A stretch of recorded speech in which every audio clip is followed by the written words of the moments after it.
On December 5, 2023, Marina Rogers' life took a drastic turn. After a night exploring the bright lights of the Las Vegas Strip, Marina vanished from her last known location on Restless River Street. And the person responsible for her disappearance isn't the friend many suspected. Watch until the end to uncover who's really behind this terrible act against a bright young woman with a promising future. Picture a young woman whose presence lit up any room, someone who seemed born to make a difference in the lives of those around her. Marina Rogers, at just 23 years old, was that young woman. In Lynwood, Washington, a small town surrounded by landscapes as vibrant as herself, Marina was a beacon of hope and joy. Known for her outgoing nature and compassionate heart, she was more than a medical assistant. She was a friend, a confidant, someone who brightened the day of every patient she encountered.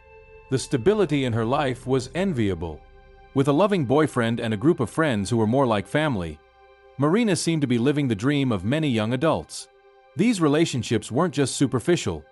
They were deep, built on a foundation of trust and mutual understanding. Her friends and family were the pillars supporting her victories and catching her when she fell. However, behind this perfect scene, there was a growing restlessness, a feeling that something was missing. Marina longed for a break, a moment to breathe and rediscover parts of herself that had gotten lost in the daily grind. Las Vegas emerged as a promise of adventure and renewal, an escape that offered more than just fun. It offered the chance to rekindle dormant dreams and forgotten passions. As Marina packed her bags, a mix of excitement and anxiety washed over her. The prospect of exploring Las Vegas, with its bright lights and pulsating energy, filled her with enthusiasm.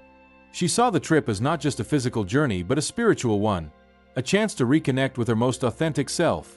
Little did Marina know that this trip would be much more than a simple escape from everyday life. Instead, it would become the turning point in her story, an event that would forever change the course of her life. Curious to find out what really happened to Marina after her exciting night in Las Vegas? Don't miss the surprising details we'll reveal throughout this video. Subscribe to our channel now. On the bustling night of December 5, 2023, the Las Vegas air crackled with anticipation. Marina, her heart pounding with excitement, hailed an Uber to Summerlin, a stylish community in the western part of the city. She had spent the evening exploring the casinos and dazzling lights of the Strip, but the allure of a change of scenery in Summerlin proved irresistible. Phone in hand, Marina made sure to keep her friends and family updated, sharing her real-time location. It was a habit she developed, a precaution that gave her a sense of security in a world that could be unpredictable. As the night turned into the early hours of the morning, the vibrant streets began to quiet down. Around 3 a.m. on December 6th, something inexplicable happened. Marina's last known location was recorded on Restless River Street, a quiet, deserted road where she had no apparent reason to be. The area, with its deep shadows and unsettling silence, wasn't part of her planned itinerary. The abrupt change in location was a silent alarm that resonated on the phones of her friends and family, a sign that something was terribly wrong. Messages sent to Marina went unanswered, and calls went straight to voicemail. A sense of unease began to spread among those who knew her, a growing worry that turned to alarm as morning arrived and Marina remained unreachable. The city that never sleeps held its secret in those dark hours, leaving only a digital trail pointing to a deep mystery. Marina Rogers' disappearance wasn't just a matter of a lost location, but of a young woman who, in an instant, had been swallowed by an unfathomable void. As the sun rose over Las Vegas on December 6th, bringing with it the city's frenetic pace, a shadow of worry already hung over those who knew Marina Rogers. Her boyfriend, who had always been Marina's emotional anchor, woke up with a sense of unease he couldn't explain. The messages he'd sent the night before remained unanswered, and phone calls continued to go directly to voicemail. Marina's friends, accustomed to her punctuality and attentiveness, soon began exchanging messages, trying to figure out if anyone had heard from her. The silence was unsettling and out of character for Marina, who always made a point of keeping everyone informed of her whereabouts. The unease quickly turned to alarm when, by noon, there was still no sign of Marina. Her boyfriend, gripped by a growing sense of panic, decided to go to the hotel where Marina was staying. Upon arriving, her absence became even more apparent and concerning. Marina's car was still parked in the same spot, untouched. Inside her hotel room, her suitcases were open, revealing neatly folded clothes and personal belongings, as if she had only stepped out for a moment. Nothing was missing, no money, no debit cards, not even her passport. This scene, of a life abruptly paused, was completely out of character for Marina, who was always meticulous and organized. The lack of any sign of her began to weigh heavily on everyone who loved her. Worry turned to despair, and Marina's friends and family began calling the police, reporting her missing. The clock seemed to accelerate, each minute without news turning into an unbearable eternity. The certainty that something was terribly wrong settled in, and the search for Marina became a race against time, a desperate attempt to bring back the young woman who, just hours before, was the light of so many lives. News of Marina Rogers' disappearance quickly reached local authorities, and the Las Vegas Metropolitan Police Department wasted no time in launching an investigation. The unusual circumstances, a young woman of stable character vanishing without a trace, leaving all her belongings behind, immediately raised suspicions that foul play might be involved. Detectives assigned to the case began piecing together the puzzle, analyzing every detail of the little they had available. Security camera footage in the area where Marina was last seen was meticulously reviewed, hoping to find any clues about her whereabouts or who she might have encountered that fateful night.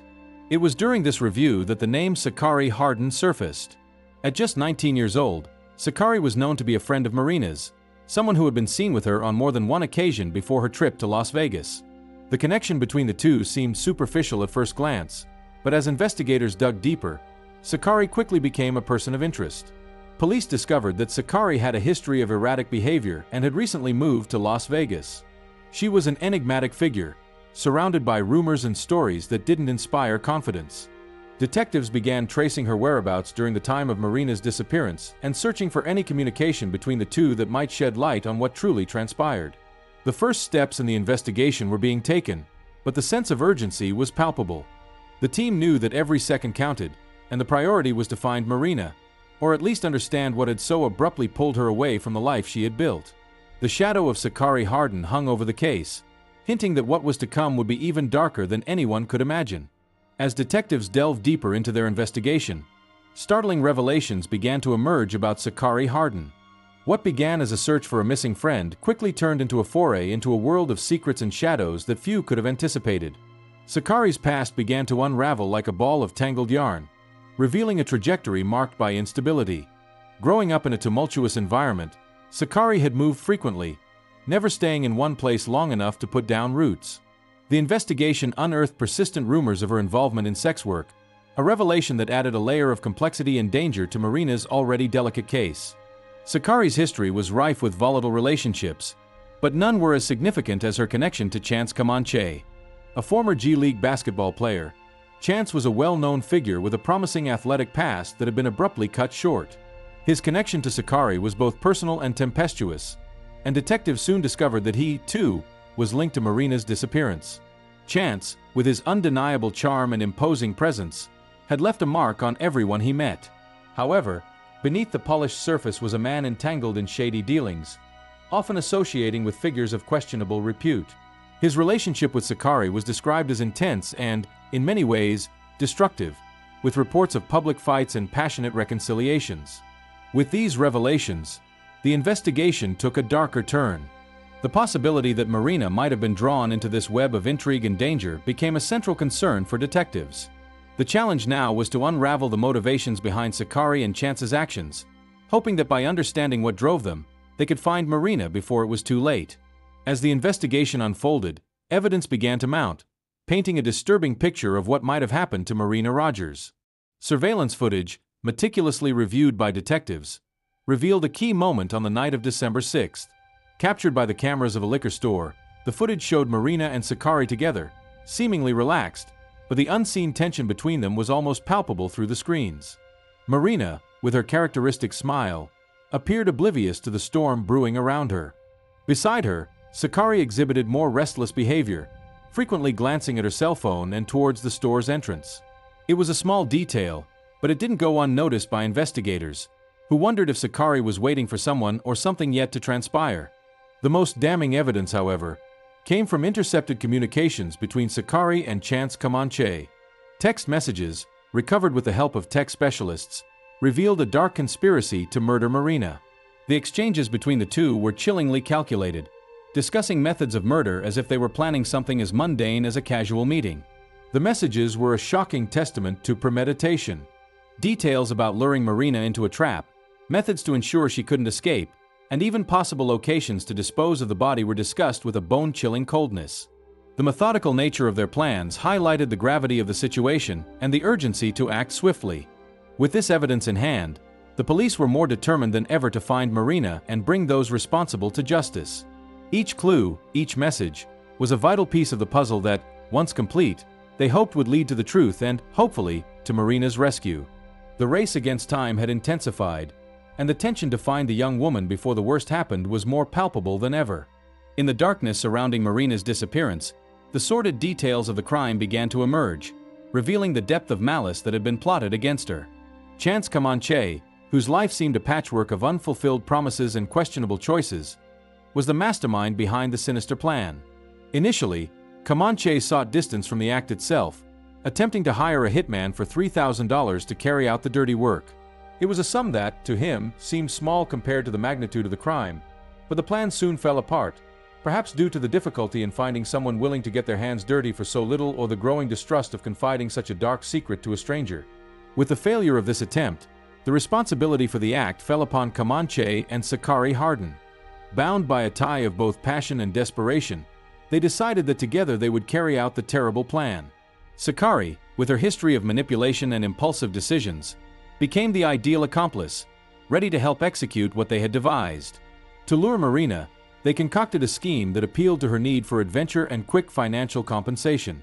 Under the guise of a well-paying sex work opportunity, offering $1,000 per hour, the temptation was too great to ignore for someone momentarily seeking to break free from the constraints of her daily life. This carefully planned encounter was the first step on a path Marina didn't know she was treading. Every detail had been calculated to ensure she felt safe and convinced, until the moment when reality revealed itself in its cruelest form. The plan was in motion, and the trap was about to close, leading Marina to a fate none of her loved ones could have imagined. So, what do you think really happened to Marina that mysterious night in Las Vegas? I'm curious to hear your theories and reflections on this intriguing story. Leave a comment below and share your thoughts. The meticulously crafted plan by Chance Kamanche and Sakari Harden culminated in a cold and calculated execution, unfolding in the shadows of the city that never sleeps. The encounter, which Marina believed to be a simple financial transaction in an exotic setting, became the scene of a heinous crime that defied logical comprehension. Inside the vehicle driven by Kamanche, the atmosphere was initially masked by a false sense of security. Marina, upon entering the car, likely didn't perceive the imminent danger, trusting in the assurances of a consensual and controlled encounter. However, what unfolded was a nightmare orchestrated down to the smallest detail. Under the guise of a kinky game, Marina was bound with zip ties, a gesture she might have interpreted as part of the arrangement but which quickly revealed itself as a death trap. Kamanche, with a coldness that can only be described as inhuman, used an HDMI cable to strangle Marina. The tension of the moment was palpable, and in just about 10 seconds, he carried out the act with a precision that betrayed the deliberate intention to take a life. When Kamanche stopped, it was Sakari who allegedly continued the attack. With her own hands, she strangled Marina, each movement laden with a mix of rage and determination. The complicity between the two, previously kept in the shadows, was now explicitly clear, revealing how far they were willing to go to complete the act they had planned. The vehicle, meant to be mere transportation, became a death trap, sealing Marina's fate in a cramped space with no escape. The execution of the crime, swift and merciless, marked the climax of a carefully orchestrated conspiracy, leaving a trail of devastation and grief that would extend far beyond that fateful night. After the merciless act within the claustrophobic confines of the vehicle, Kamanche and Sakari were confronted with the grim reality of what they had done. The next step in their horrific plan was to ensure that the evidence of their crime vanished as completely as the life they had taken. The darkness of night offered a cloak of anonymity as they plotted their course away from the chaos they had created. Marina's body, now a silent testament to their brutality, was transported to a secluded desert area near Henderson, Nevada. The desert, with its unforgiving vastness and profound silence, seemed a fitting choice for those seeking to conceal their transgressions from the light of day and prying eyes. Upon reaching their chosen location, a shallow grave was hastily dug into the arid, unyielding earth. With each frantic movement, the two accomplices fought against time, fearing that any delay could result in discovery. Marina's body was carefully placed in the makeshift grave, a final act of dehumanization that sought to erase her existence. In an attempt to ensure the site remained hidden, they covered the body with rocks, using the desert's uneven and stony terrain as their accomplice. The hope was that the harsh environment and isolation would protect their secret, allowing time and nature to obscure their actions. The desert, a silent witness to so many secrets over the years, now held one more. For Kamanche and Sakari, the concealment of the body was a desperate attempt to escape the consequences of their actions, an effort to cheat justice. However, the weight of what they had done hung over them, a shadow that no desert could fully conceal. The motives behind the heinous crime that led to Marina Rogers' death began to surface, revealing a web of resentment and mistrust that, however distorted, served as justification for the brutality. One alleged motive revolved around a seemingly trivial, yet deeply symbolic dispute over a Rolex watch. This item, belonging to Sakari, had captured Marina's interest. In social circles where status and appearances often speak louder than words, a simple luxury item can become a catalyst for hidden rivalries and jealousy. Sakari, already grappling with insecurities and mistrust, interpreted Marina's interest in the watch as a personal affront, a sign that Marina was crossing boundaries she considered inviolable. Deeper and more complex was the issue of sensitive information Marina had allegedly spread about Sakari's ex-boyfriend. The allegations that he had been arrested for a double homicide in California were serious, threatening not only Sakari's reputation but also exposing her to real and imagined dangers. For Sakari, this wasn't just gossip, it was a betrayal that jeopardized her safety and stability. Believing that Marina had deliberately shared this information, Sakari felt betrayed in a way that fueled her desire for revenge. In the twisted minds of Sakari and Kamanche, removing Marina from their lives became a perverse solution to the problems they believed they faced. These motives, though irrational and disproportionate, helped to illuminate how a series of misunderstandings and distorted perceptions could culminate in such a devastating tragedy. They also highlighted the fragility of human relationships, where trust can be easily shattered by suspicion and where the line between friendship and enmity can become dangerously thin. The intensified investigation and public pressure to find justice for Marina Rogers quickly led authorities to take action. The unfolding events culminated in the capture and indictment of the prime suspects, Sakari Harden and Chance Kamanche, whose actions had shocked and saddened the community. On December 13th, Sakari Harden was arrested on an initial charge of first-degree kidnapping. The arrest followed a tense standoff with police, where Sakari was confronted with the mounting evidence of her involvement in Marina's disappearance. Her capture was a temporary relief for those hoping for justice, but the case was far from over. Just 2 days later, on December 15th, the FBI apprehended Chance Kamanche in Sacramento, California. The meticulously coordinated operation was the result of an interstate investigation that tracked his movements and communications. Kamanche's location in Sacramento suggested an attempt to flee or rebuild his life far from the crime scene, but authorities were determined to ensure he faced the consequences of his actions. With both suspects in custody, the charges were formalized and expanded. Sakari and Kamanche were charged with open murder with use of a deadly weapon. The brutal and premeditated nature of the crime led to this charge, highlighting the severity of the act and the clear intent to cause irreparable harm. Conspiracy to commit murder. The intercepted communications and evidence of detailed planning provided sufficient grounds for this charge, demonstrating that the crime was the result of a deliberate conspiracy.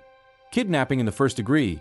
The act of luring Marina under false pretenses and holding her against her will justify this serious charge, underscoring the violation of Marina's rights and freedom.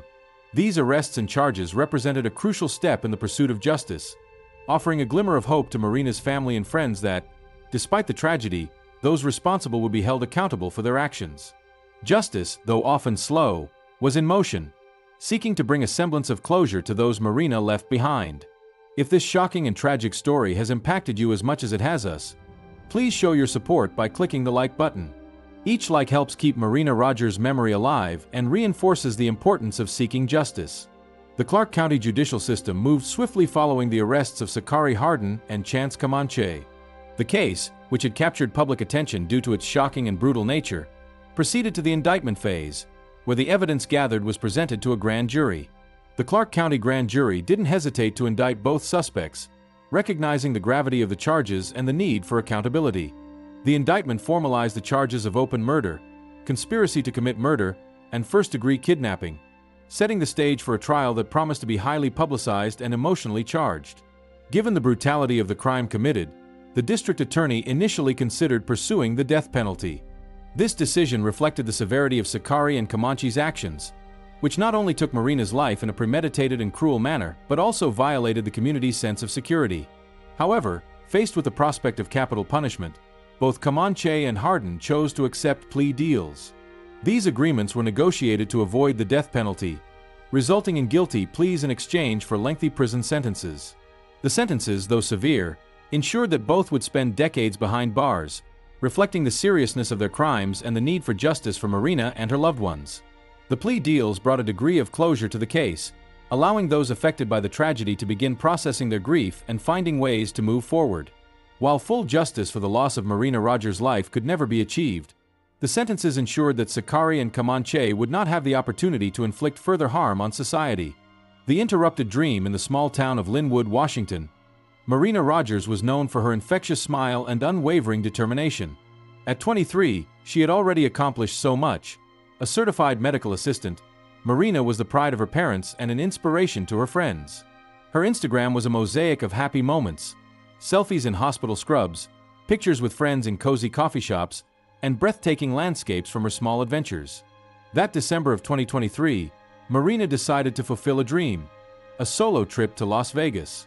"I'm going to shine brighter than the strip lights," she joked with her best friend, Sarah, the night before she left. Little did she know this trip would be her last adventure. The deafening silence when Sarah's phone rang at 3 a.m. on December 6th, a chill ran down her spine. It was Marina's mother, her voice choked with worry. "Sarah, have you spoken to Marina today? She hasn't answered my messages since last night." The day that followed was a whirlwind of unanswered calls, unread messages, and a growing sense of dread. Marina's last known location, near a street called Restless River, seemed like a grim omen. Her car was still parked at the hotel, her suitcase untouched, as if she had only stepped out for a few minutes. The desperate search news of Marina's disappearance spread like wildfire through Lynwood. Posters with her smiling face began appearing on lampposts, storefronts, and community bulletin boards. On social media, the hashtag #FindMarina went viral, with local celebrities and influencers amplifying the plea. In Las Vegas, detectives scoured every inch of the city. Security cameras were analyzed, witnesses interrogated. Then came the first thread of the unraveling mystery: footage of Marina entering a liquor store with a 19-year-old woman, Sakari Harden. The web of lies Sakari Harden, when questioned, painted a confusing picture. She claimed to be only a casual acquaintance of Marina's, but her nervousness and the inconsistencies in her story raised suspicions. The investigation soon revealed a complex web of relationships, lies, and a macabre plan. Chance Kamanche, a former NBA G League player, emerged as a central figure in this dark puzzle. His text messages with Sakari, uncovered by investigators, were a horror script. "What if we just strangle her?" Read one message from Sakari. "I know a place in the desert where no one will find her," Chance replied. The terrible truth, the discovery of Marina's body in a desert area near Henderson, was a devastating blow to all who had hoped for a miracle. The crime scene told a story of brutality that shocked even the most seasoned investigators. The motive? A toxic mix of jealousy, paranoia, and greed. A Rolex watch, rumors about an ex-boyfriend, and $1,000 promised for an encounter that should never have happened. The lasting impact Marina's death left deep scars not only on her family and friends, but on the entire Lynwood community and beyond. Her mother, in an emotional statement, said, "Marina was our light. Now, we live in the shadow of her absence." The case sparked a wave of change. Local universities began offering workshops on personal safety. Dating apps strengthened their verification policies. The Lynwood community established a memorial fund in Marina's name to support young women in vulnerable situations. Painful Lessons. Marina Rogers' story is more than a personal tragedy. It's a warning about the hidden dangers in our modern society. It reminds us that behind the bright lights and promises of adventure, dangerous shadows can lurk. Today, Marina's room remains untouched in Lynwood, a silent sanctuary for a life cut short too soon. Her hairbrush still sits on the dresser, her work scrubs hanging on the door, tangible reminders of dreams that will never be realized. In Las Vegas, on the corner where Marina was last seen, a small memorial has grown spontaneously. Candles, flowers, and notes from strangers who never knew her but were touched by her story. A simple message captures the sentiment of all. For Marina, may your spirit shine brighter than the Vegas lights. Rest in peace. Marina Rogers' story continues to echo, a powerful reminder that every life is precious and that vigilance and compassion are the most potent weapons against the darkness that sometimes threatens to engulf us. Lessons and reflections. The story of Marina Rogers, the tragedy of Marina Rogers, reverberated beyond the headlines, deeply touching the community and forcing a collective reflection on the fragility of human relationships and the importance of personal safety. Her case became a turning point, a somber milestone that prompted a reassessment of safety practices and support networks in different spheres of daily life. Awareness of hidden dangers. Marina was known for her vibrant and charismatic nature, able to turn strangers into friends in the blink of an eye. However, her tragic fate serves as a painful reminder that we cannot always truly know those around us. On a night that should have been ordinary, Marina found herself entangled in a web of hidden and treacherous intentions.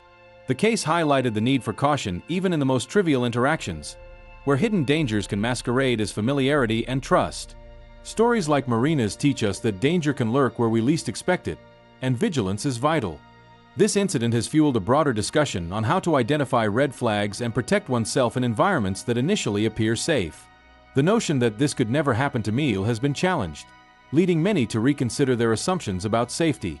Importance of personal safety. Marina's tragedy illuminated the importance of personal safety education, especially for those who often find themselves in vulnerable situations. Young people traveling alone or meeting people for the first time are particularly susceptible to risks they may not anticipate.